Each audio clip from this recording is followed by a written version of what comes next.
of the power mechanic of a season doesn't really fit into something that's evergreen for players, then we don't want to be limited to trying to shoehorn it in. We may just bring back, maybe a lot of Malignant Hearts or a lot of Blood Seals, people really got attached to. We don't want to be limited to like, oh, we can only bring back 4 or 5 things.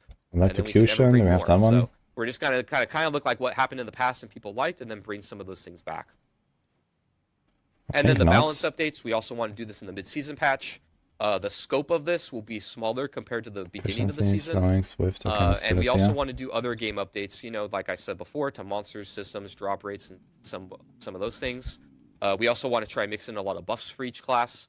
And then we will be doing bug fixes, and these will be both buffs and so 50% of supported skills damage is extra lightning damage. And then we're really going to try and get this 9% chance to goal. stun No enemies for 2 promises, these are seconds. famous With last stun words chance for goes me, plus but, you know, 1 we per want to try and do few to no level. nerfs that really aren't Stunning at bugs. 6. And Okay. our kind of thinking and philosophy. And it's here, this is time they that did the we know ranks that, right, you unlike know. the beginning It's of a the nice season, round number, players it's spent 10 a lot of time ranks, and at 10 farming for ranks these you have things, nice and we don't round want numbers you again. to be scared Wonderful. of making powerful Why stuff couldn't and then Bliss knowing be that we're that gonna this take it way, away huh? if it's too strong, Why do they right? rank up to But we want to have a 21? sense of permanence Why when don't you they start start a at season, 0? you can try and target something that's Oh cool, man. Why and then do finish all the it. glyphs end at like But, 9.9% you know, per sometimes 5 of we your need main to if stat? something's way too far out of control, particularly now that we have the Gauntlet coming in.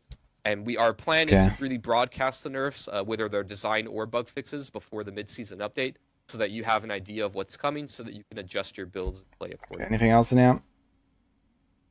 So now let's give a couple examples here of kind of, you know, if these things had existed in Season 3 and beyond, how would we think about and how would we handle these? Okay, this is it, I guess, for this.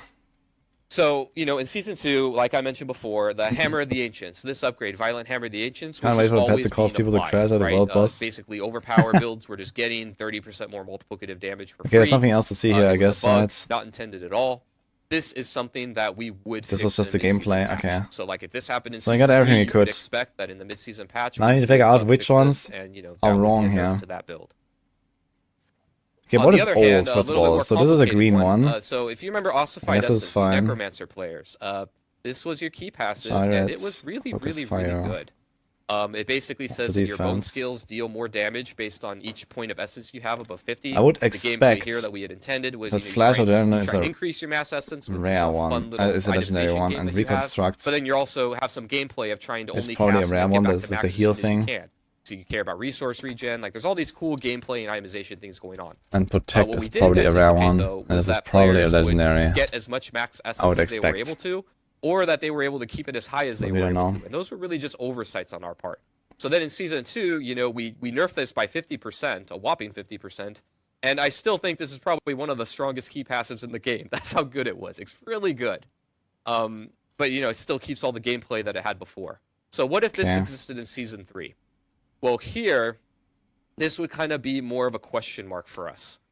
We may fix it in the mid-season patch. We would definitely fix it at the start of next season. But technically, this isn't a bug. It's just something that is just Increase the really strong effectiveness of that we this kind of had an skill. oversight about. Here we would be looking at Maybe you know, potency community just doesn't feedback, exist anymore. how badly is it warping the meta? Are Okay, other what do we builds in have for Necromancer really not orange able to function supports at here? all We have because this is so duration, much better. We'd be looking gripping, at more things like that that are qualitative resisted types of damage. feedback, Oh, and wait, then make a judgment there's a call blue one. there. And you know, in these Voluminous. cases, this is where it gets really doodly. Sometimes we may be wrong, but we're gonna really try and lean on the side of not changing unless we really feel like it's needed to keep the game healthy. Ebonite, Genesis. So again, kind of a recap, a TLDR. First, our strategy here with players is to Fortify, communicate early and communicate often. We want to let you Safeguard, know, particularly when it comes to nerfs, Arcane. what's coming and really what we're thinking. And then again, at the start of the season, you can expect some new content in the form of legendary. So we did sneaks. not You'll also reconfirm be getting some more potency. in-depth balance updates, including design updates to things that we feel we could do better at. Lots of buffs, few nerfs, but bug fixes that are both buffs and nerfs to keep the game in a healthy state.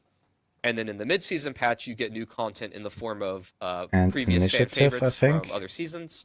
And then we will be doing a balanced patch. It'll be a bit smaller. It'll be mostly buffs, and then bug fixes that are both buffs and nerfs. And hopefully, few We to do have it no- as to no design legendary. nerfs. I think That's what potency we're gonna doesn't try and exist commit to. anymore. And so again, the reason why we're doing this is we really want you to know kind of where we're thinking, and we want to try and commit to concrete things when we can. And this is something that we feel we can commit to you as far as what we bring to Diablo 4 going forward. Maybe you can check out, Again, last take a look thing at this is thread that here. you know, we are open to feedback on this. Potency This still isn't set in here? stone that forevermore will be only doing 2 updates No, per look. season when it comes to balance. They removed it from We're the trying to thing. find that Okay, right potency is gone. amount of time where Alright. you feel like you can experiment and have fun, but So we the found same this thing one. isn't strong forever. So, you know, please give us your feedback. Let us know what you think. But this is how we're going to start, and then we're going to go from here. So thank you. Awesome. Thank you so much. Adam, for going over all the balance changes coming for Season 3, along with the roadmap, which was really important. And so that's a big I think thing this doesn't that exist. we will make sure we do, is obviously communicate often, communicate early, specifically about all the balance changes that may occur with the start of a season, and of course with that mid-season patch. And just for like better understanding within the community, follow version numbers So of one of the our things moved down. updates, because we usually do. Which one is the find blue one patches now? With big patches. Usually mid-season patches land around around the 0.3 variant of a patch, if you want to go specifically in that. Let's check We actually. do have So a we lot have 1, of 2, other 3, quality of life 4, items that are 5 also coming legendary. within Season 3 that we do 1, want to get 2, into 3 before we rare. jump into Q&A. And we did want to tackle some of these, because these You are can really probably big, and see these it are from based there. off of players and what they're telling us, and of course things and improvements that we've already talked about beforehand that are now actually coming into Diablo 4. One big thing that I know that we mentioned in one of our prior streams with a Campfire chat, Mr. Joe Shelley, our game director, actually brought up, Here's the which inventory. was Hell Tides. Just make a Hell screenshot of Tides that one. was something we learned within Season 2 and Season Blood is everyone really enjoyed Blood Harvest, and Blood Harvest was always up. Hell Tides, though, were kind of timed in specific moments. Is there a replacement for Metamorphosis? Hell There's still. Tides was something that we wanted to improve Doesn't upon seem so. for players, and now Hell Tides will actually be up pretty much all the time. So players will be Okay, able there's to actually 3 jump into rare, Hell Tides whenever they need to. 4 legendary. There is a 5-minute break to kind of reset the zone and stuff, but every hour you will be able to jump in. we actually had it here already. A Hell Tide, which is great. So it's 3 rare, more 4 opportunities to legendary. earn And cinders, how should we have here? and 1, of course 2, more 3, opportunities 4, to earn 5. and obtain loot, or even things like. Okay, Within so Steel one and of the such, like legendaries is wrong, the yeah. Uber boss ladder, which is great. But we the other have thing is, duration. and this is a controversial we have topic, because I gripping. don't know how people actually pronounce this, but have voluminous. I've always called it WASD. Other people call it WASDA. Some We have people call registered it damage. WASD. So We need a initiative pull-up stat. is now I a almost blue wanna one, put a and it's a poll up legendary within, blue that within goes Twitch down. Chat. Maybe you guys can chime in here and let me know what you prefer calling it. I'm going to call it WASD, but WASD controls are coming to Diablo 4. This is actually something we talked about way back at the launch of the game. We heard a lot of players asking specifically for additional control opportunity or options for them, and this actually is a great feature that Drew, I know, who's on Support the skill D4 causes team. Seneschal Shout constantly out to Drew. teleport to a target if out of I know range. he's watching. I remember But seeing that earlier though. He's here in this office, but at Where least is for it? WASD, it offers more accessibility options for players, which is great Dude, to what? see. So WASD controls are going to be It's in also Diablo 4, orange. and this is something we've Something been is talking wrong. about. We're also really lucky it came online just as There's we only were 4 putting all those legendaries. hazards in the dungeons. Exactly. So now, the players have even But I more have 5, precise and they're control all to like these avoid. screenshots WASDA there. So feels there must be very different good. versions. Trap. WASD. Fuck. Did I ever put initiative here in the sheet? I don't think I did. So I did that just earlier. Yeah, supported skill that causes Seneschal concept to teleport to a target if out of range. There's also a legendary one. There's also an orange one. I can't turn off the dev stream. I was just like listening to it again just in case, you know. There's like some stuff that you could maybe listen and remember or something. Just some background noise. It's called Teleport Enchant Play Sorc. I don't know if you, by the way. What's the news? So I'm trying to put it together right now. And this thing is giving me a headache. Because somewhere along the way they gave like the press different versions and changed some of these things apparently. So that kind of sucks. I don't know from which video I pulled everyone here.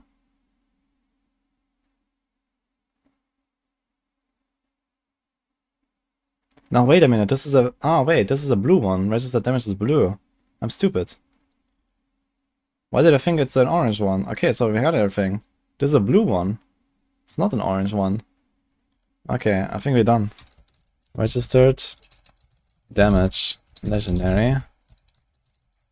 Okay. Fuck. Happens every time. So let's do this. So potency is deleted. That's gonna delete that one. increase the effectiveness. It's just, I don't know, it doesn't really do. I guess they figured it doesn't really do enough or something. So, okay, so 1, 2, 3, 4.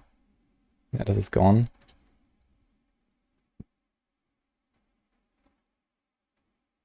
Okay.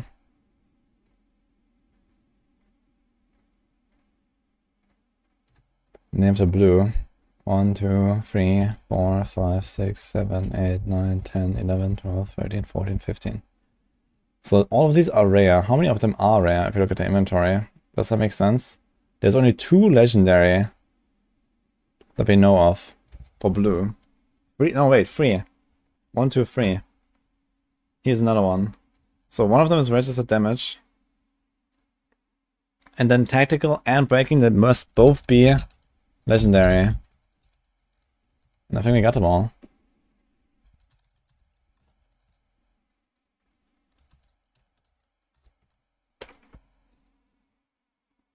Why do we care about the color again? I don't know, but I imagine that you're gonna find certain colors from certain vaults or from certain runs or from certain chests or something, and you can like probably target them a little bit. Maybe you can craft them. And it's also gonna be important for the planner. So this is also, you know, there might be like, you know, a reason why they have different colors. They didn't say it, but who knows. It's the HelloFresh code for US people. I think it might work if you use that link, and you get some extra as well. Evernight and Shaco. Oh yeah, yeah. Yeah, so the only thing that we don't know is Genesis now, basically.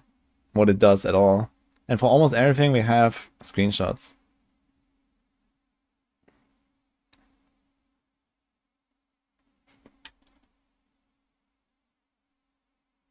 I wonder if multi-shot is actually going to give you like 10 extra projectiles when you slot it in, man, with rank 10. Imagine that. 10 extra. Like, I think multi-shot plus seeking will be such a crazy combo for like single target damage. But it will be also interesting. I want to try Bushwhack. There's like the Juggernaut, Dota, the ultimate. Where it like, you know, deals damage multiple times and jumps around. Multi-shot rogue. I don't know. It can be like a really good way maybe to like fix your single target. We also need someone to decipher this one. It's the breaking support. And I can't read anything on this thing. But maybe someone could actually try to do some Photoshop magic on this. And tactical. Aesthetical still in a list. Increase the cooldown of the supporter skill, yeah. Alright. So now, is there like any logic at all? Like, first of all, tactical decreases the cooldown, which sounds like this shouldn't be an attack support, but it's in the blue list for some reason. Which is very weird. But then you have like all of these like damage things, okay. Attack speed. Slow, taunt, registered damage. Resource. Devastation is the crit damage, efficiency is the crit chance. Breaking is the vulnerable and armor and barrier break. And then there's tactical. That reduces the cooldown. Which is very strange. Like why is that here and not here?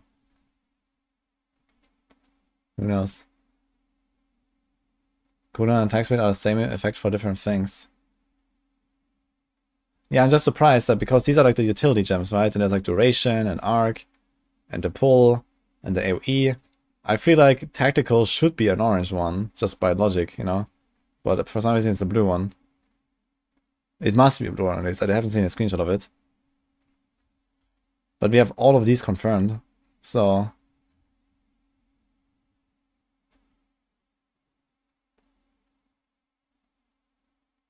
yeah, strange.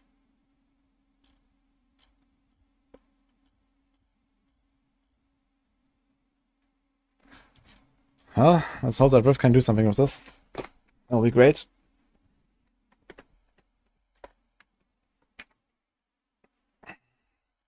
Supported projectile skills will appear as 11 enemies. Dude. Why do you even have 11 enemies on the screen in this game? Will Maxwell put out any Theorycraft builds before season start? We're gonna put out the real builds, not just a Theorycraft.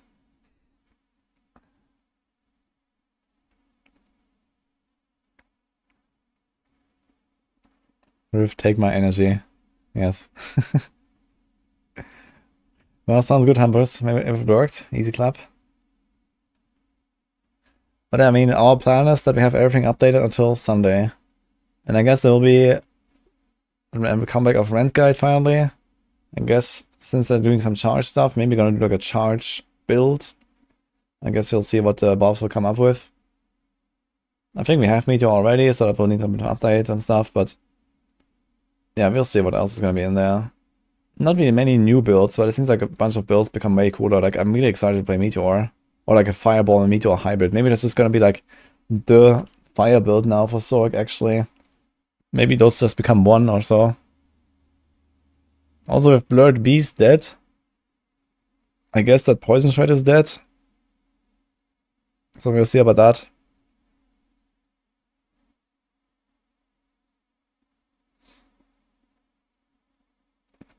Success. The code is not valid, so I gave you a special offer instead. Okay, thank you. Well, if it works for you, I'm glad. What was he saying with Lightning Storm? My Lightning Storm gets a huge new unique. Actually, let's try to catch that one. I'm not sure if I have the screenshots for that, but let's see. I have a few screenshots somewhere. Hey, boy. Hello, Cinder, thanks for the Rhyme. Here, Lightning Storm unique.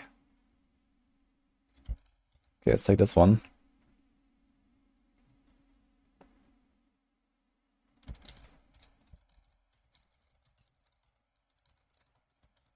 This one seems really nuts. This is so good, I think. It has the ranks, it has the crit. So these are the most two. Which one is Defiance again? Let me see that. 3 ranks for Defiance passive. Is that like the crowd control stuff or something?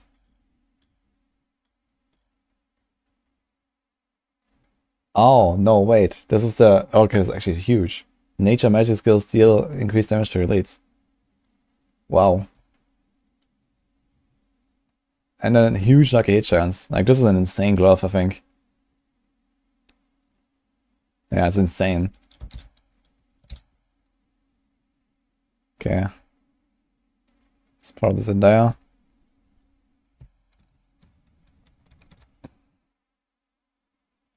Pet picks gold and sinners and all that stuff? No. Interesting operation between the decoy taunt ability and the riffing ban of trickery.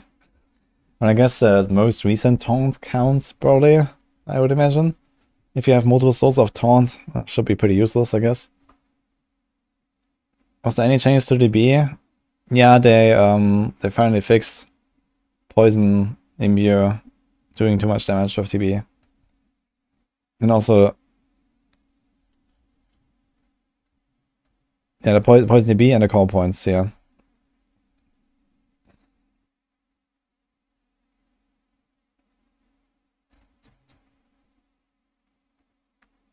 Order lucky hit chance on his gloves means we can either continue to boost it on our items or drop it from other stats. This is unique, I can't change anything there. They just come like that. The progress orb for Gauntlet have a suck in. Oh, I need to check that out. TB is probably dead. No, it's just not, you know, bugged anymore. Like, you can still play TB just fine. The boss skill is gonna be a bit slower. Your overall farming speed is not really gonna go down much, because most of the time you don't care about the poison out until the boss. At least like in current like T100 Nightmare Dungeon content or so. You can even play physical TB just fine, so.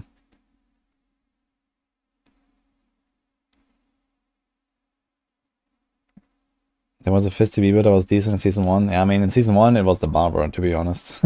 So, you know, anything was good in Season 1 because of Barber. But, yeah. And I think Barber was also like mildly bugged with poison stuff, at least for a while.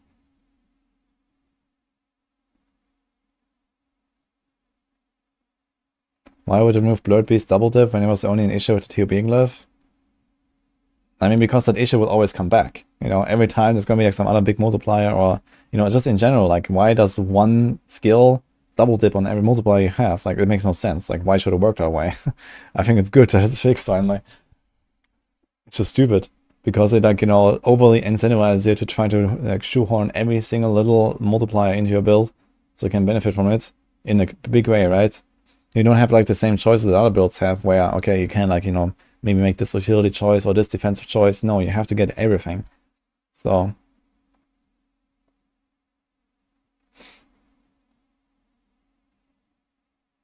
for endgame, best setup, pushing will probably not be the top. I mean, there is no pushing, right? There's no hard content now, because AOZ is gone. So yeah, if AOZ came back with those conditions, with Poison TP not being bugged anymore, I mean, how much is the nerf? So let's just say we care only about the AoE damage. So we have it's like 15% damage, right? On the, I guess I can put it on 2-handed weapon, but let's just say a typical setup right now, without changing the setup, you have 100% damage, and then you have 3 extra hits. So currently you have 4 damage with Poison Imbuement and Blade Dancer on the spins and the returning blade. And now you're gonna have 1 plus 0.45. Yeah, so it's like a nerf of like roughly a bit more than half, I guess. Almost 2/3 nerf. For the only the poison part of it. So that's a relatively hefty nerf for sure. But yeah, I'm glad they did it finally. They didn't talk about close quarter combat. But I would expect a heavy nerf there too.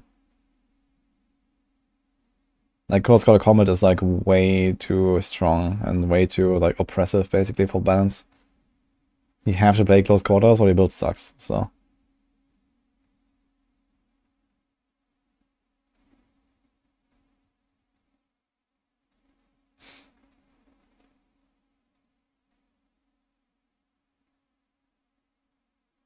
Why is AOZ gone? It was just a seasonal thing, as like a test run for them for like future content. So it was not intended to be permanent. So it's gonna come back in some variant probably, but yeah, we'll see. Okay, let's see what else do we have here. Meteor unique, let's get that one. Where did it go?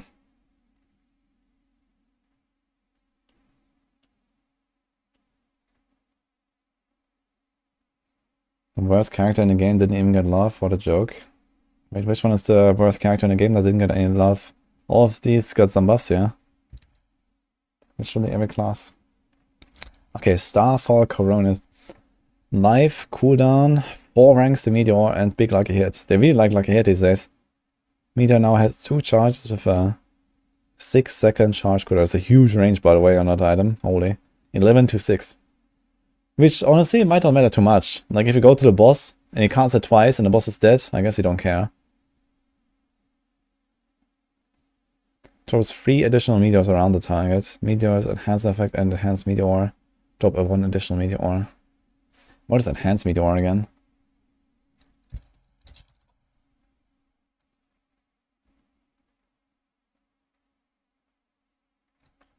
Let me see that.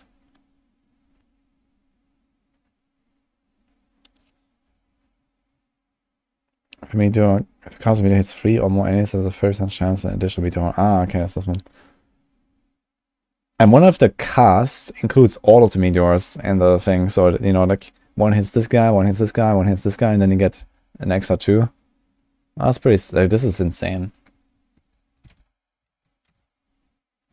And if they actually all like cluster close enough together that they all like shotgun, like overlap, that'll be huge, I think. Just go to the boss, you know, boom, boom, and that's it. And the rest you do like a fireball, basically. I think that's what I'm gonna do. I'm gonna do like a fireball, meteor, hybrid. It's gonna be really fun, I think. Gonna start free crafting that soon. Tomorrow, I guess.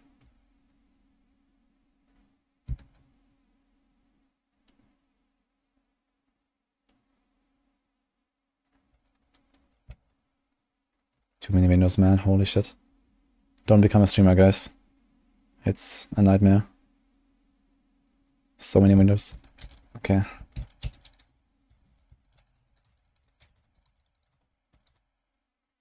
Let's put this here.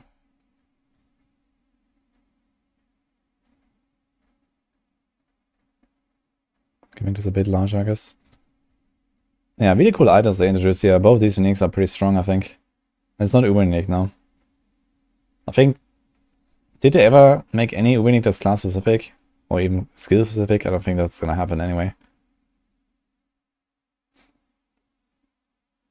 I hope bow range characters are good.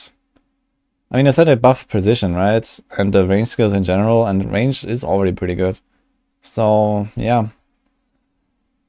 I mean, if you don't have to rely so much on poison imbuement, you don't even need vulnerable necessarily, and they can just kind of like play Heartseeker or something as well. They wanted to buff all of the bows, they said. So yeah, it could be pretty interesting. Like, you know, Sky Hunter gives you precision synergy. There's a pen shot bow, Eagle Horn, Wind Force, okay. Who knows? There's a unique for every class they said, but they only showed those two, I think. Is there anything else?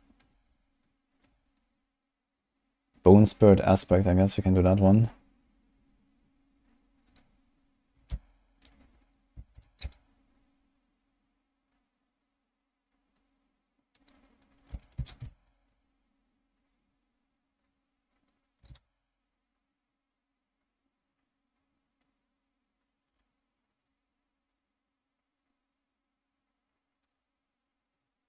Okay, what else we have?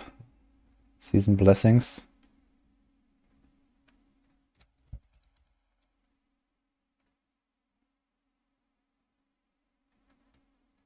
They seem pretty good this time. I really like those.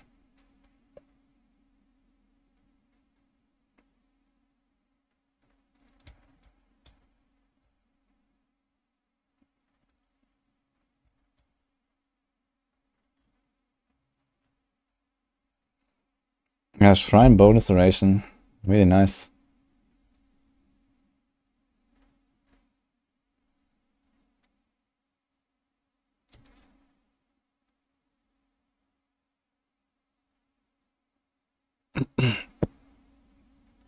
Looks like we never see a fix for item swapping exploit. It's too far in the code. They actually talked about the snapshotting and stuff. So they said they're not doing anything for the season launch, but at a later update. So I guess this will be the mid-season update when the Gauntlet actually comes. They didn't actually say that the Gauntlet will lock in your skills and your items and stuff, right? So I guess by then they need to fix it if they don't do that. Document is exclamation mark as free sheet.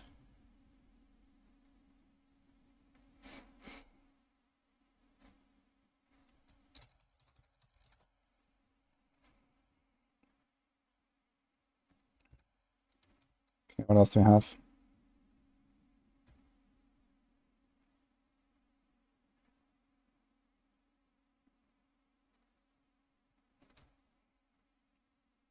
Support a streamer. I guess you can throw a mount in there.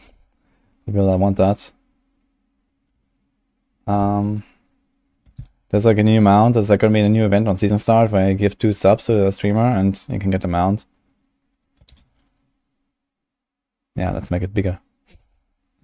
Okay.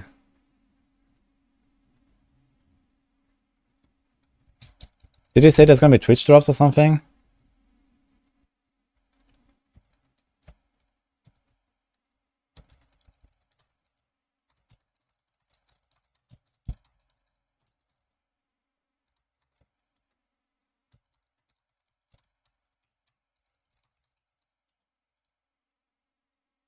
There's gonna be Twitch drops? Okay. Twitch drops. Okay. I thought it was only a supported streamer thing, but not supported here.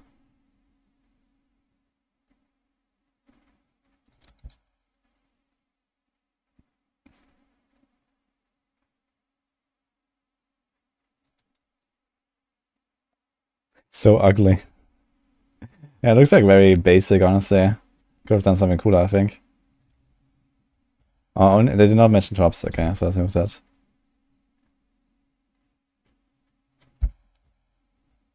Okay, what else do we have? they show any other aspects? They had a Bone Spirit. Oh, Bone Spirit. Okay, Bone Spirit aspect. Meteor unique. Lightning Storm unique.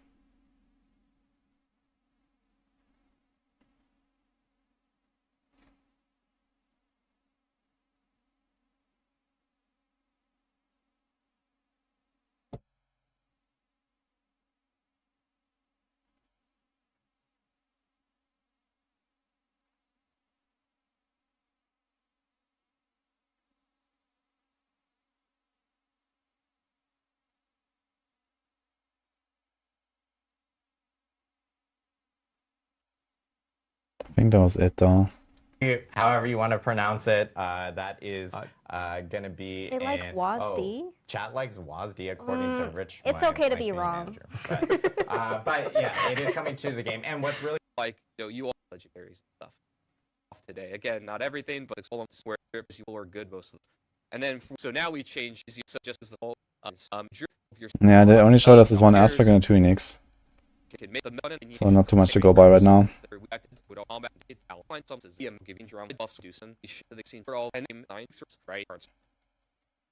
Players spent a lot of time farming for these things, and then make a game, and then in the those are higher items, kind of pigeonholing yourself into maybe timed world bosses and stuff like that. Okay, the rest is just QA and etc.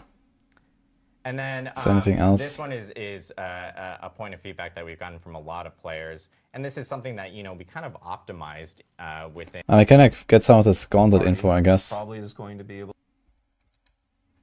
So let's get that one.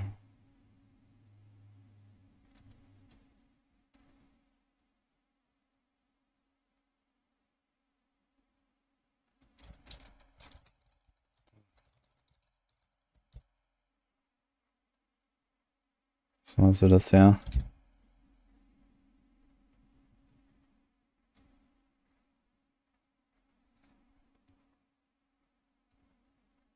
Should name the season character WSD Joe. That's a good one, actually. I like it. I mean, I'll probably not start playing WSD from the start. And yes, the leaderboards are coming next season. Okay. Yeah, TLDR.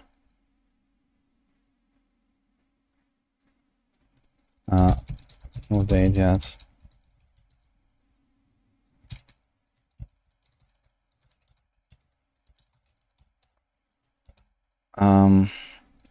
Weekly competition, fixed dungeon.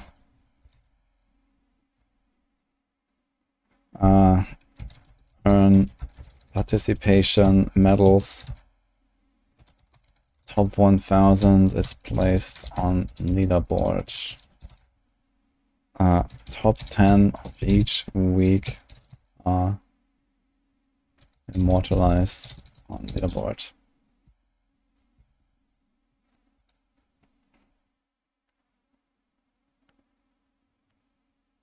What else? Mechanics.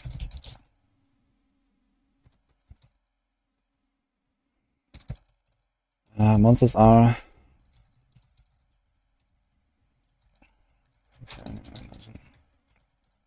okay. Filled with bosses, aliens, mobs. Okay. Pillar of Proving. Was that the one that spawns all the monsters again?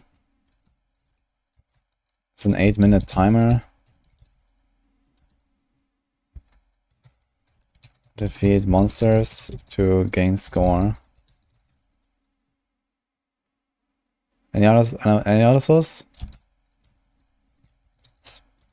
Shrines spawn from bosses.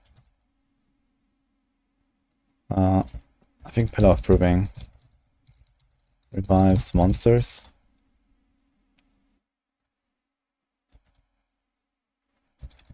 Go again. Unlimited attempts. Can enter as soon as you hit World Tier 4. Progress orbs, sucky. So I guess these are score orbs. Auto pickup. I guess.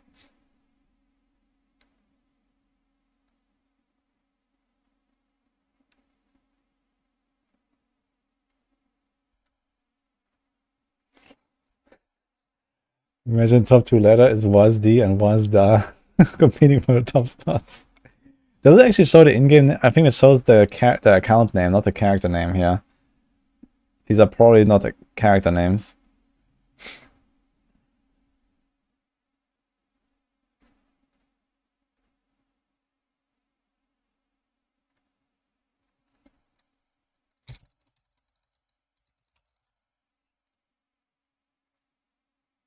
Okay, anything else I need to mention here?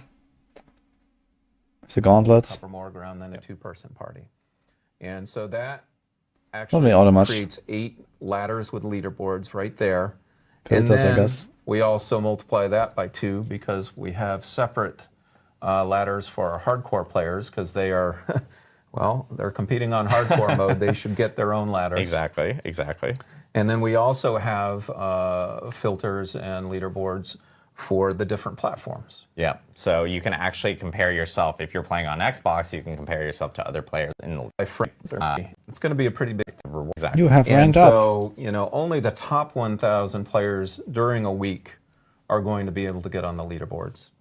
And it's going to be a pretty big accomplishment, but we got to do a little bit better than that. And so not only do we have the weekly leaderboards, we have the Hall of the Ancients, which is the top 10 players from every ladder each week get written to the Hall of the Ancients. Now, unlike the weekly leaderboard, the Hall of the Ancients don't reset. And so that is a permanent record of everyone who is the best of the best each week, each season, and it's not going to ever get erased, going to be there forevermore. So yeah, you always have bragging rights if you ever want to show to other people, like, You see the seal associated with it. And so lots of cool stuff for season 3. Gauntlet being a huge part of it. It should be in modes like in League of Legends. Beginning that Gauntlet won't be at the start. They're gonna go around. They can show off. Hey guys, I'm in top 1K by the way. It is coming in season 3. That'd be funny if you could make an sure that emote players can actually based on your rank. grow their characters at the beginning of season 3. It's not like a speed run type of thing, just to jump into Gauntlet, especially on the first week of Gauntlet. If we were to have it with the launch of the actual season, so players can will hear more news about when season that we actually saw from players related to season journey and some optimizations that we've kind of made to make it a little bit more friendly, a little bit better for players specific. We're looking over the data. We're listening to your feedback. Season journey, which made it a little difficult for some people, and we even saw that in some of our data from players. We're looking over the data. We're listening to your feedback, and PvP objectives just aren't that popular, and so. Because we're always keeping an eye on, improving the game and improving the objectives for the season journey, we decided to modify some of the PvP objectives that exist. And then there's one in particular that we ripped out. It just had such a low completion rate. So yeah, there's been optimizations based off of player feedback and of course data that we've seen from that end. And then I know that one big thing is like some of the rewards associated with season journey. We kind of amped them up a little bit specifically. It's super important for us to make sure that the season journey is rewarding. I mean, it's one of the backbones of our season, and if folks feel as if they're not compelled to, go in and participate, and that's a miss for us. So, we went back and really took a close look at the rewards and amped them up in a couple of key ways. The first way we amped them up is we made sure that it was a good vehicle for earning some of those governing stones and tuning stones we talked about. And so you actually get an advanced look for some of those governing and tuning stones if you play the season journey. And so you'll get the drops a little bit sooner, and that'll give you a little more of a leg up with speccing out your Seneschal. The other thing we did is we looked at those later chapters, Champion and Slayer and Destroyer, and we said, wow, those still don't feel rewarding enough. I mean, we're asking players to do a lot there. We're asking them to go into the boss ladder, defeat bosses, really invest a lot of time. So we wanted to make sure those rewards felt meaty. And so we added a number of ancestral legendaries there, including some that are 925 eye power. Nice. So hopefully, hopefully that will be something that folks will really enjoy, and get more folks wanting to take that journey with the season. Also, something slightly related to folks. season journey and feedback is we got some feedback that previously for our quest lines, you had to complete certain levels of season journey to even progress in the quest line. Got a lot of feedback.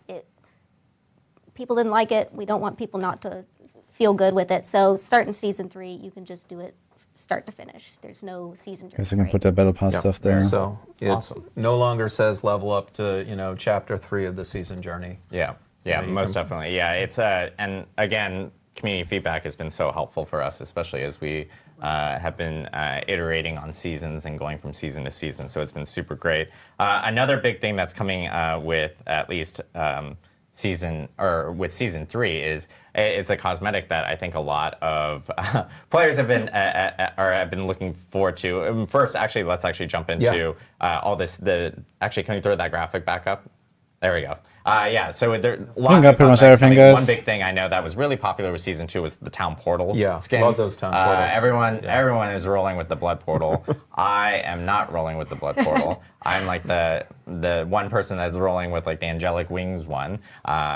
If there's other people like that, like shout out to those people. You're part of my crew. But there are also cool new skins and of course new emotes that are coming with the new premium battle pass for season 3. And then one item that I think we actually haven't really added to since launch is emblems specifically. Emblems are kind of like on your character title or on your character on the character bar for your screen. I have been rocking the Tree of Whispers one for a long time. I'm going to put it into retirement. Hold Alt or Shift and resizing, they stay the same ratio. I believe we're adding, I think it's 3, I believe. Yeah, for so this season. you will get 2 new emblems per your adventures in the season journey, and then 3 I think it does through nothing. the They're staying the same ratio anyway. Awesome. So yeah, we're adding in emblems. I know that's something that people were asking about because we've always had the 3 at launch. And so this now gives you the opportunity of actually collecting additional emblems in Season 3. And of course, Season Blessings are also getting adjusted for the new season, because I know with the last season, of course, they were specifically catered towards Season of Blood. This one is, of course, being updated for Season 3, including items that affect like tuning stones, for instance, specifically for players. So Season Blessings will be getting updated for this new season.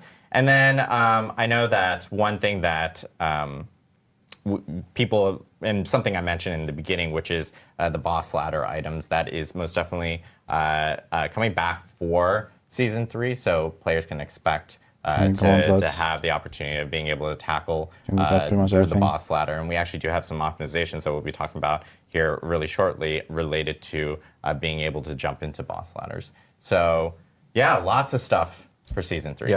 Tons of stuff for Season 3. Biggest season yet for Diablo 4. And you know, we covered a lot. I'm looking forward to people jumping in. It begins on January 23rd.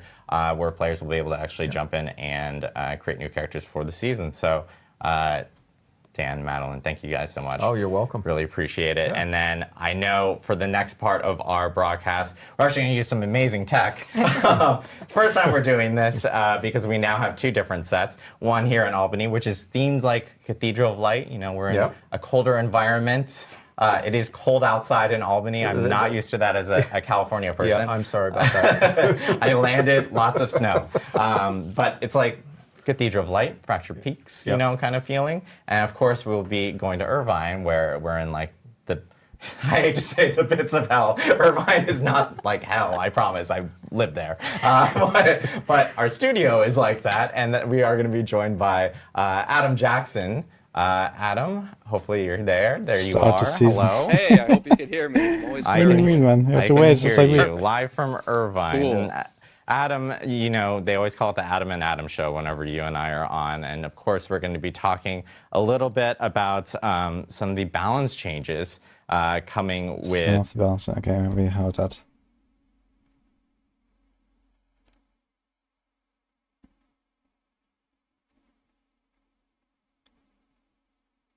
No Metamorphosis means a lot of CC in this vault. It looks like there's not that much CC though. Most of the traps just seem like fire damage and some stuff on the ground. I don't know. I mean, PoE, the spike traps that come out of the ground actually stun you. I wonder if they're going to do the same here. But yeah, I mean, I don't think it's really going to be a problem to not be unstoppable all the time.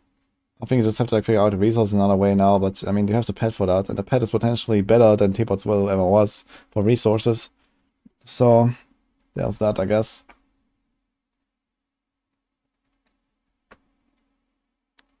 It's going pork or dog so far. Yeah, it's hard to say. It's like some good stuff in there. Like, I'm definitely excited for the builds. Quality of life stuff, you know, this is what I have here. I'm gonna like zoom in a bit again. So it's a bit larger, but yeah, we have this here. Did I actually ever change my... I just realized I never changed my stuff, right? Oh wait, what the fuck? Why is my sponsor banner in the, like somewhere in the middle, by the way? I just noticed that like all this time. What the fuck happened there? Okay, anyway, let's put this on again here. And do this again and this again. I'm not sure what happened. Also, where's my chat?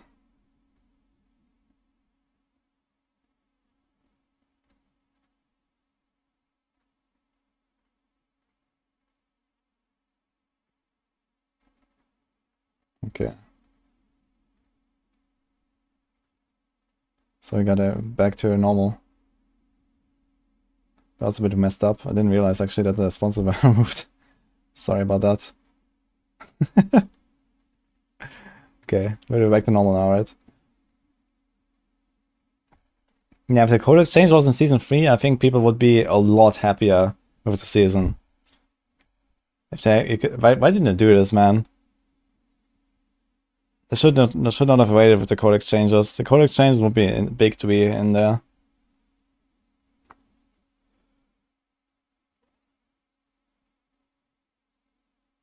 But yeah, so any other points that I'm really missing here? The wins and losses. Record time. I don't think I'm gonna do it live actually. How long are you awake, SCR? I think I'm just about to stop streaming anyway and probably gonna go over this and make a video.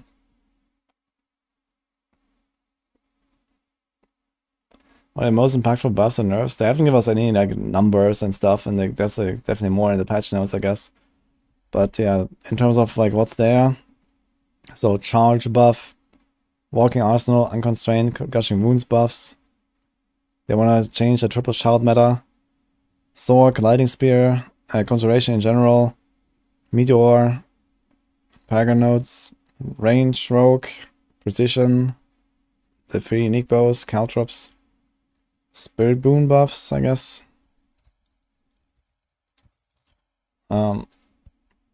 Rabies and lightning storm. And necro golem minions. Bone spirit. Yeah, bone spirit is gonna be interesting actually. Kinda excited to try that. Yeah, I think I'm gonna try to fieldcraft like a meteor fireball hybrid build. I think that can be really fun. Like, you just spam fireballs everywhere, and then whenever there's an elite, you know, boom, gone. Bone spirit stonks.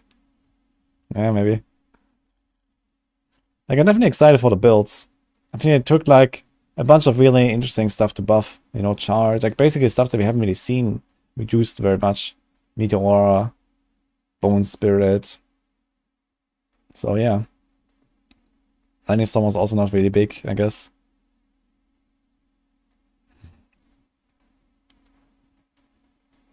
Orb is breaking meteor. What's that mean?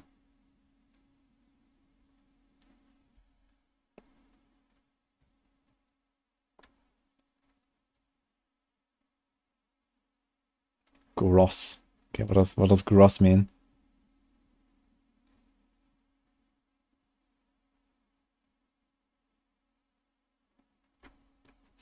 Is it just like firewall and meteor enchant or what?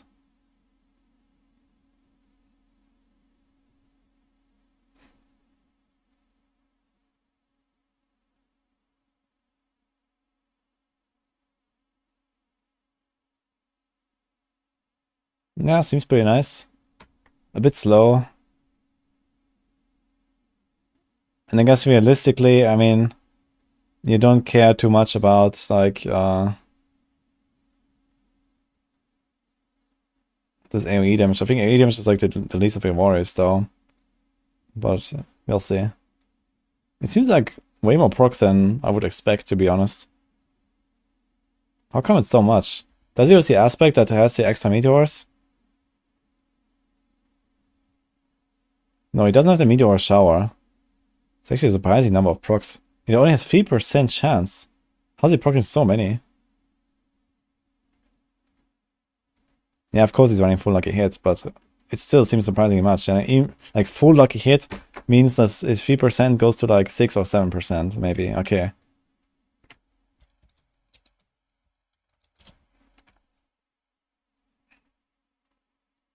It's not very much, though. Oh, it's 8%, what? Did they buff that somewhere? I thought it was free. Or was it firewall? 25% chance. Did it buff these at some point? 20% chance on dealing burning damage to spawn 2 firewalls. Now, how does he get burning damage? He's running Meteor and Firewall enchant. So how does he burn? The Meteor, does the Meteor burn? It does on the ground, actually. Okay. Oh, is this... Wait a minute. Is this like Corpse Explosion? Does this have like the same insane broken lucky hit like Corpse Explosion? Oh my god. It probably has. Yeah, that's probably how. That's the only reasonable explanation, I think. This probably works exactly like Corpse Explosion. It has like this completely busted lucky hit. The ground effect. Taking for 40% lucky hit. You know, 2 times per second on everything. Yeah, that seems about right. So let's say you boost this to like 200% lucky hit. So you're gonna get like 15% chance, 16% chance. Let's say 15. 2 times per second, right? No, once per second. So every second, every target has... Okay, every 6 to 7 seconds you get 1 meteor per target. Does that check out? And it's without the firewalls.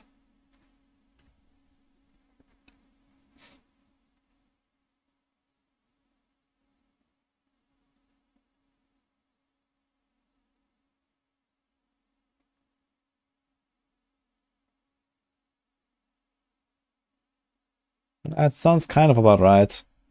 So I think that's probably how it works. Yo, ED, thank you for the sub, man. He had 79% when he tested it, so exactly double lucky hit, basically. Yeah, it sounds about right, getting like around 100% lucky hit. Oh, let's go open this again. For some reason, I always remember this was 3%. Apparently it's 8.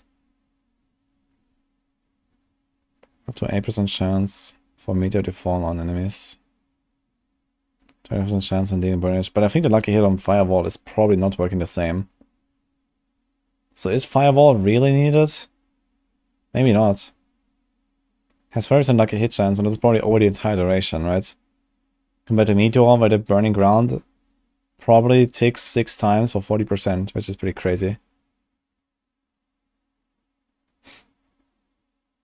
Yeah, damn, every enchant has double meteors. But you also have the cooldown on meteors, so you can't cast it often. Like you get 1 every 6 seconds. And okay, you can how much cooldown can you stack? Like around the 3rd or something. That's a show.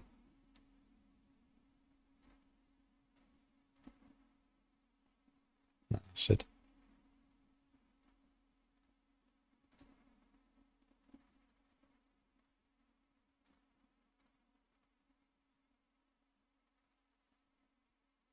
Yeah, 35% with perfect rolls. I guess the rush also has some, right? So you're probably gonna use that one. Okay, we're looking at 42% cooldown. That's actually a lot. So this brings your 6 seconds meteor down to 3.5 seconds. That's probably okay, as long as you like one-shot everything all the time. Exile has Lucky Hit. Does it have cooldown as well?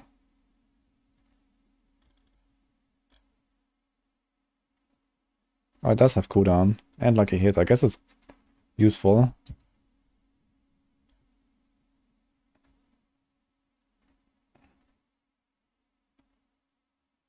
Yeah, so 48 then.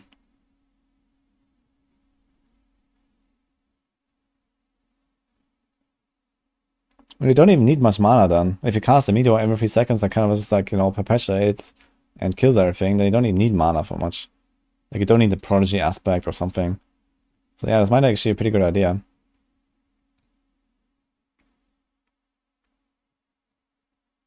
And New Helm also has a ton of Lucky Hit as well, right?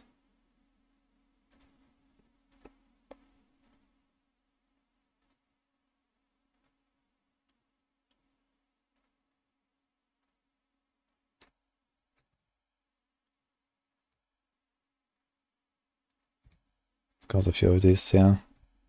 Also close this finally.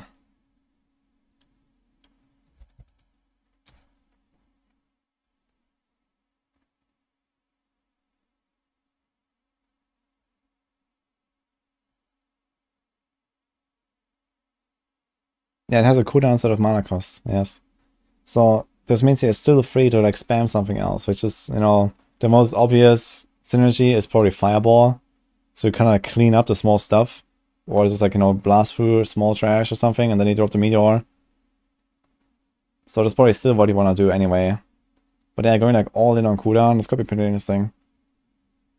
And X-Files is not a bad choice for this build, I think. And the damage over time is useless, but the all-stats is fine, the Lucky Hit is good, the cooldown is good. It has this Erupt thing, which is definitely gonna synergize here. I wonder how well, but I guess relatively well. Taracha Ring, you want that on every build anyway. Can't go Shaco, but okay. Could I make Firewall Meteor? I guess I can do both Firewall Meteor and Fireball Meteor. I would prefer to go with Fireball, I think. Even if that will mean like less automatic procs of a Meteor. But I think it's just gonna be like more useful to actually destroy enemies. Ice Shards proc like crazy. Yeah, for this you have to freeze stuff though. And how are you gonna freeze? No, Exfall can't proc the meteors. But the meteors can proc Exfall.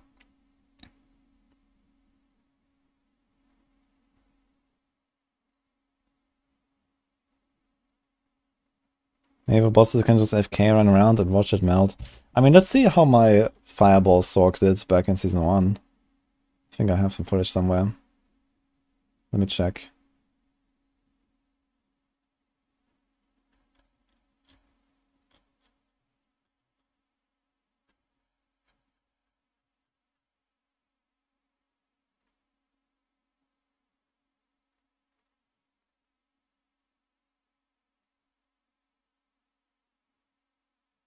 King Sorc, Fireball, T100s.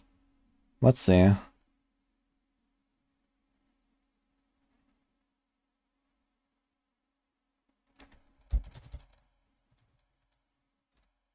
What am I doing here?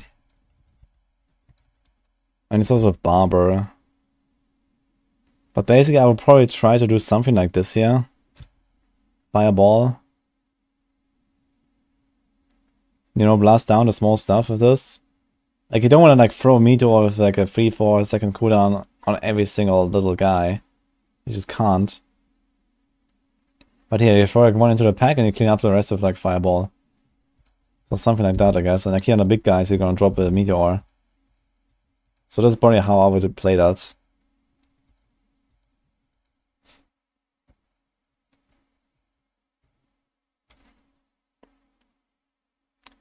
I don't have damage conversions in, like in Diablo, no. I mean, there's like certain effects that change how a skill works, or like, you know, change the damage type of a skill, but there's no like stats or something that convert this to that or something.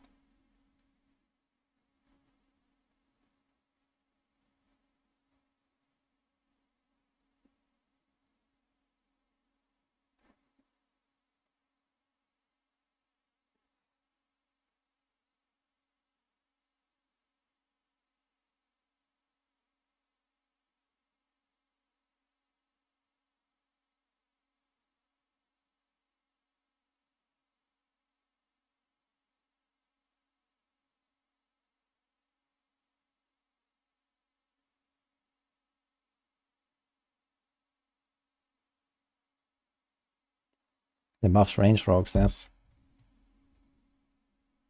And all of the range uniques as well.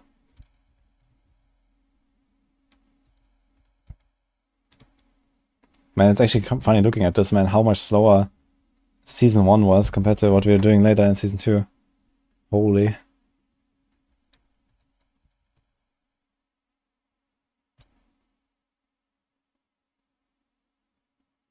I mean, it's Fireball, which is not exactly top tier build, but still.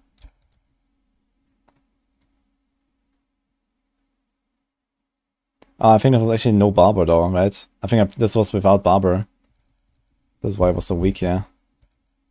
Before they, like, I think in Season 2 they also buffed Fireball a lot, right, with the staff and the gloves. So yeah. And they made the game easier overall. So I guess I was kind of like on fighting uphill here. Anyway, I'd probably take this build here and replace, like, I don't know, Flame Shield or Inferno with Meteor, and then have like a similar build to this. Maybe even run the stuff. Like the 200 stuff is definitely gonna be like big damage, because it's like slower.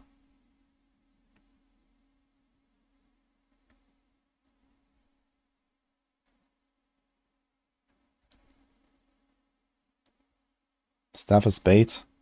Now for Fireball, stuff is pretty good for sure. Like, it was already kind of close between a staff and a good one-hand offhand. And now they like Omega buffed it here, like 40% increased damage. But I mean, it's only for Fireball, so you could make an argument that you might not want to reuse the stuff and instead go with one-hand offhand, or even like a rare stuff. And we could put like 3 curses on it or something. Critical strike damage meteors means 80% extra damage. 160% actually. That's a fuck ton of damage, man. When you crit. On a 2-hand weapon. I guess you can put it on amulets.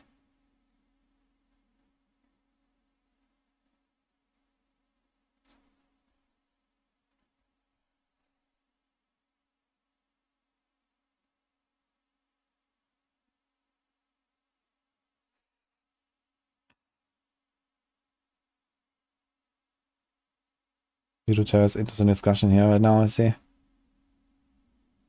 Can you guys chill out? Hey Darkseid, how's it going by the way? The Incinerate one has a ton of lucky hits. Yeah, okay, but you're not gonna run this weapon just to get lucky hit, I mean. Mana cost reduction is also useless on our build. Damage to burning is kinda shit. Incinerate useless. The effect is useless. Like, I would never do that. For this build at least. I mean, I don't know, maybe you can also try to do like an Incinerate Meteor build, right? You can maybe even combine this in any way. Maybe you can actually make like a Fireball build or an Incinerate build with the Meteor together. Main problem, I guess, is that I guess the main synergies are definitely a Fireball though. Should play Fireball, I think. You have like the crit and the hit. You know, you have like the 3 curses scaling there with the crit damage, and you have what is it? Asus Ferocity here. So everything kind of like points in the same direction. If you go Fireball plus Meteor. Why not use Harlequin Crest? Because this build requires a helm.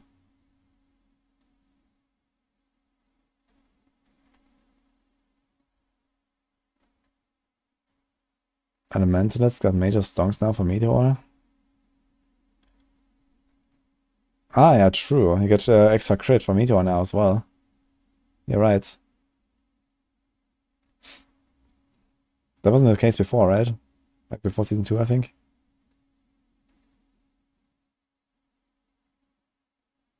Do any of the new pet skills help with this?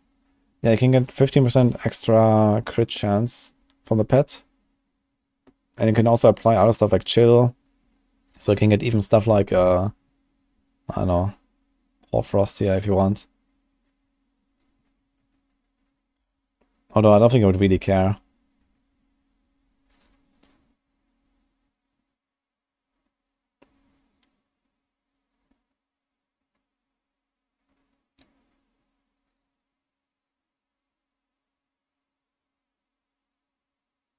Also throw all burn constructs to get an enchant slot back. No. I think you wanna do something like at least Meteor enchant. I mean, he could do a Fireball. I think a lot of Sorc builds will replace the Firebolt enchant. Yes, because of the construct. And it opens up like some other... But I would probably just fill that with like Teleport enchant or something. Like Teleport enchant with like all this cooldown stacking. It's gonna be nuts actually, right? And then you have like, you know, spam Fireballs. Press the other cooldowns. And okay, spamming Fireballs will be a bit tough because of resources. This build won't have that many resources. And Fireball costs 35. Fireball costs 30.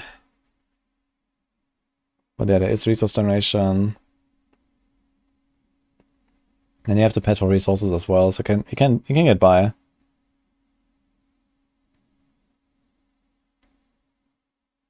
Teleport and Tilboards, infinite resource. I guess you can do that as well if you do like...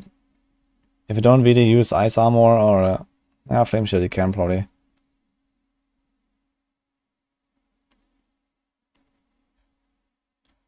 Yeah, that's probably how I would do this. And I think this will turn out a pretty decent build. What's the base damage on Meteor? 80%. And the Fireball is 60%. So Meteor is already like a third stronger. So it's plus 33%. Then you're gonna get 3 of them. Or how much? 4. So you get 5 times more damage than a Fireball does with the double Meteor. And then whenever the additional Meteor drops from the enchantment, from the Meteor or something, it's a lot of damage. It's gonna be a huge nuke. No extra skills for Tal. Ah, shit. That's a bit problematic, I guess. I mean, Teleport is there, that's fine. You always have Teleport. So you just need to get cold in there, so I guess it's gonna be like the typical Ice Blades strat. Yeah, I mean, the content is gonna be pretty easy in Season 3, right? Unless they do like major defensive nerfs, which I doubt. You don't really need like a defensive skill or something. You're gonna like... So skill bar would be like Fireball, Meteor, Teleport, Ice Blades, Flame Shield. And you still have 1 slot there. That could be either Ice Armor or Frost Nova. Or Inferno. You might want to do Inferno just so like, you know, you pull everything in, drop the Meteor and kapow. Especially with all this cooldown, it's gonna feel really good doing like Inferno every 25 seconds. Inferno would be nice for Meteor. No, you can't spam Meteor. You can spam Fireball though. So it's gonna give you at least something to do on the boss while you're waiting. Hello, Ability. Hello, Ruben.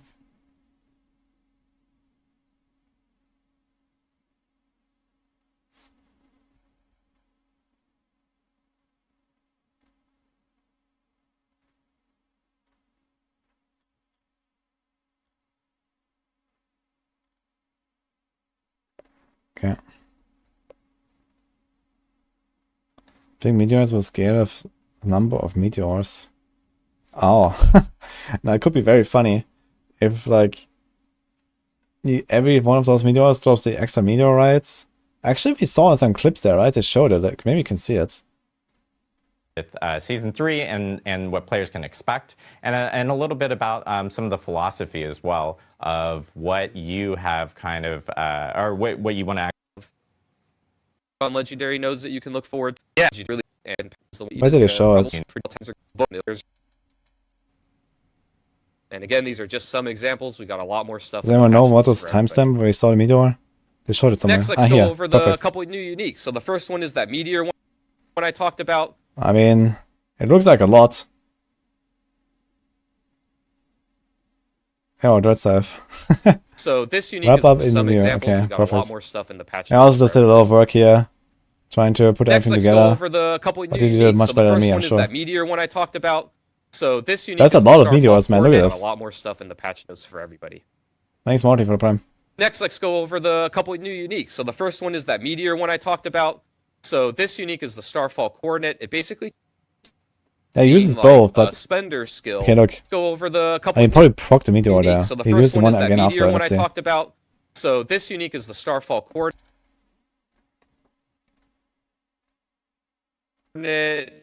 Base.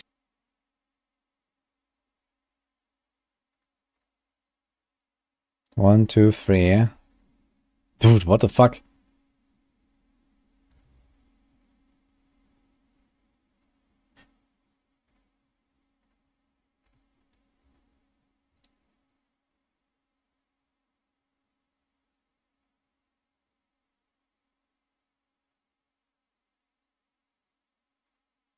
One, two, three.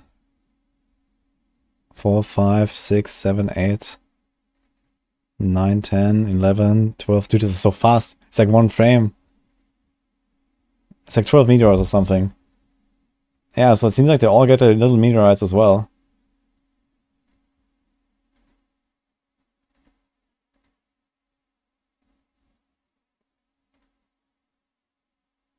It's meteor of lag power. I have 3 small meteors. Well, additional... Okay. No, he only did one there. He only did one cast, no? Let's see again. Or maybe he did 2 again, because it's like a separate clip, actually. 1 cast.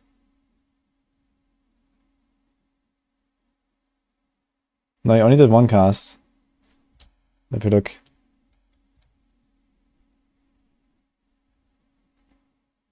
It's 1 plus 3, plus 1 plus 1.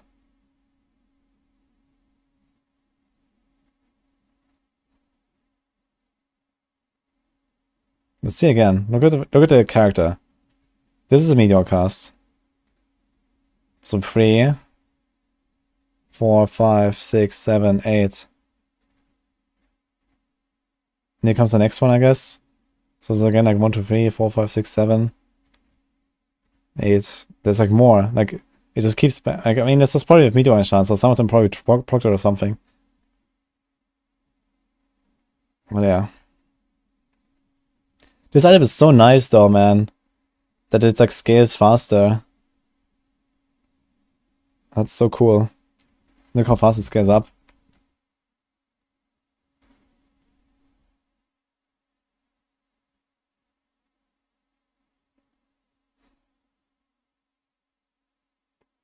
The no shout build I made is fun. Thank you. I had a lot of fun with it as well. It's probably like my second favorite build after PenRF this season.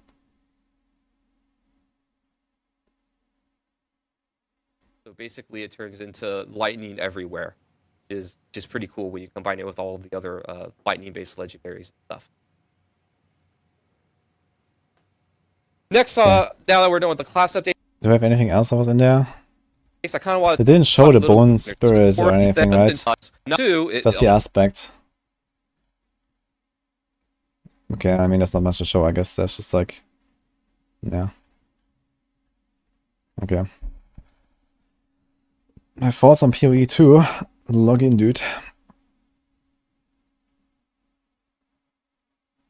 Is Bone Spirit Necro gonna be insane? Maybe.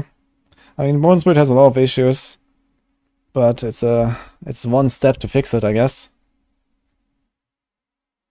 I think the streamers are stoked about the streamer horse. I mean, back in June, they gave us a pretty cool one, and a lot of people wanted that. I was definitely one of the, main beneficiaries, I guess, of that event. Seems like people are not very excited about this.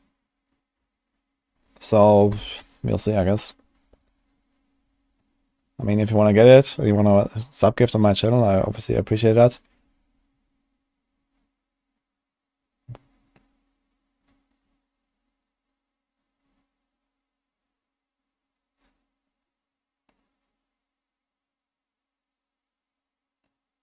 Spirit Boon Overlord, they're changing it.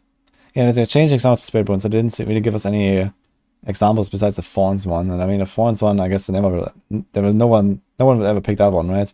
Thorns, like, Thorns Druid, okay.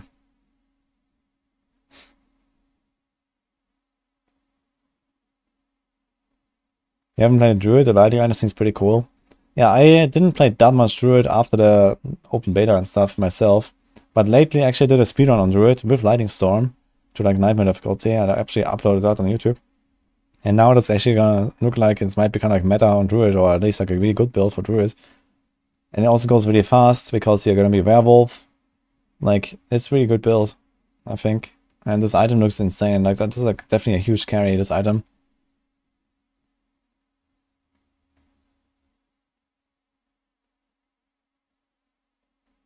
Yeah, I think Lightning Strike will be good for sure.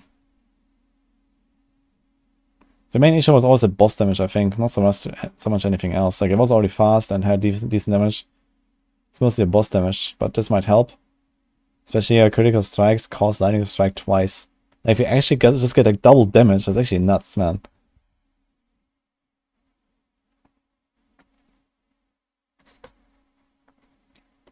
I think Barbarian is gonna be really good. Yeah, I agree.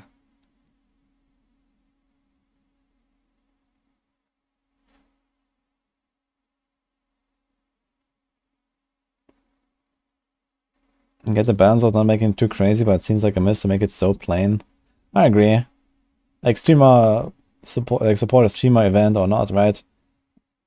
I don't know. Like looking at this. Are you really gonna notice that little rune here and that's it? I mean, otherwise it looks like very normal to me, right?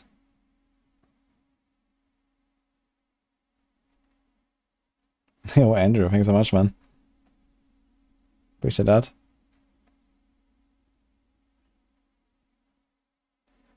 Waiting for season 4 here, anxious to see itemization fix. Yeah, the itemization stuff is gonna be pretty cool, I think. I've seen like a preview of this a while ago. And I can't talk about it, but I think it's gonna be very fun to play with this.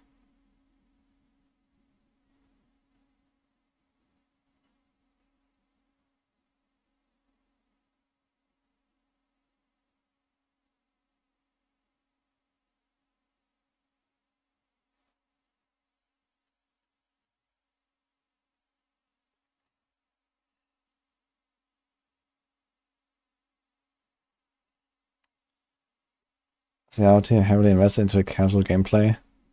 Yeah, I mean, Blizzard in general cares about casuals more than other companies, I think. It's, you know, it is like company policy, I guess. But, yeah, for sure, you know, Diablo is definitely like the more casual version of ARPGs in general. That's why people like me play it.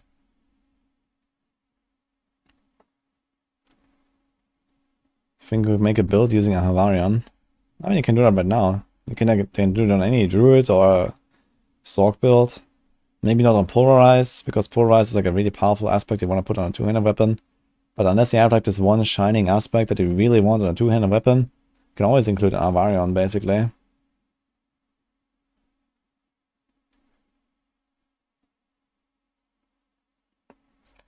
What's the top rogue build, in my opinion, for Season of Blood? I definitely enjoyed Penarth the most, and it also turned out to be the first to clear 25 on Rogue. So it's also like the strongest. That was very cool. I had a lot of fun with Penarth.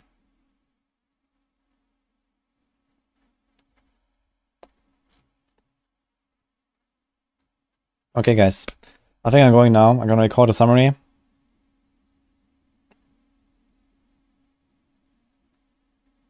Send it on chat. It's in the description. Question on YouTube. I have a link there. But I'm gonna throw it in there real quick, I guess. Let's go.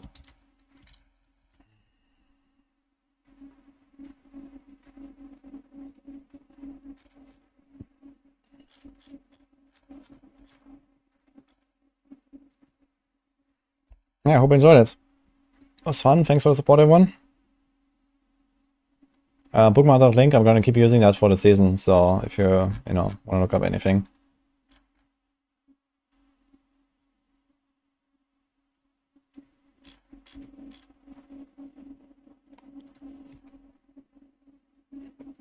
Missed the free pushes. They were very small. But yeah, we'll see. Let's see if I can rate someone here.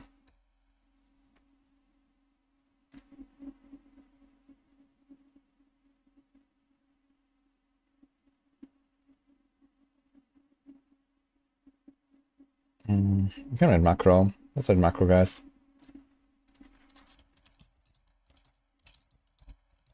And I guess we're gonna see you tomorrow for the patch notes. So they didn't say when it dropped, but I think it's gonna be like similar time as the Campfire, and they're gonna be sitting here all day doing patch notes and theory crafting, so it's gonna be fun. See you then.